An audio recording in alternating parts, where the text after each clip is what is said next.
Le clapper, c'est cette invention, enfin disons plutôt ce gadget apparu aux États-Unis au milieu des années 80, qui permet de piloter une prise électrique en tapant dans ses mains.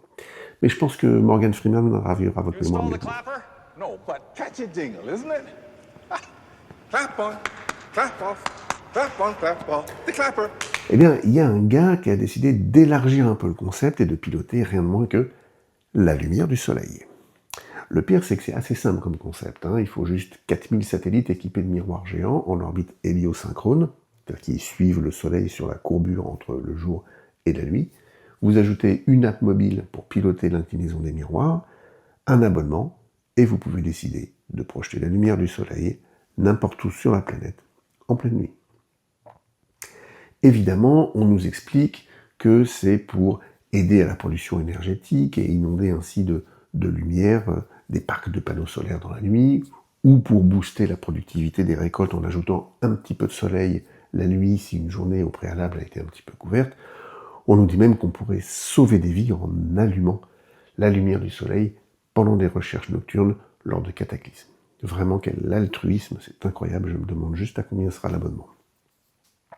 Pas un mot par contre sur la biodiversité, le cycle de la faune et de la flore nocturne et diurne, ni sur la pollution lumineuse en général, parce que, évidemment, si mon voisin décide de fêter son anniversaire jusqu'au bout de la nuit, sous le soleil sur sa terrasse, a priori il fera aussi jour sur la mienne.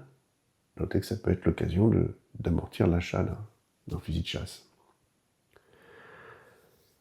Bref, on pourrait croire qu'un organisme quelconque a levé la main, au moins pour discuter du sujet. Pas du tout, le projet a même été accéléré par l'administration américaine, les demandes de lancement de satellites sont en cours au moment où je vous parle, aux grandes dames bien évidemment d'astronomes et de scientifiques sur la biodiversité et les mouvements migratoires qui eux sont un tout petit peu plus inquiets sur le sujet. Mais que voulez-vous? Bienvenue au XXIe siècle, où la réponse sera toujours produire plus et jamais consommer mieux.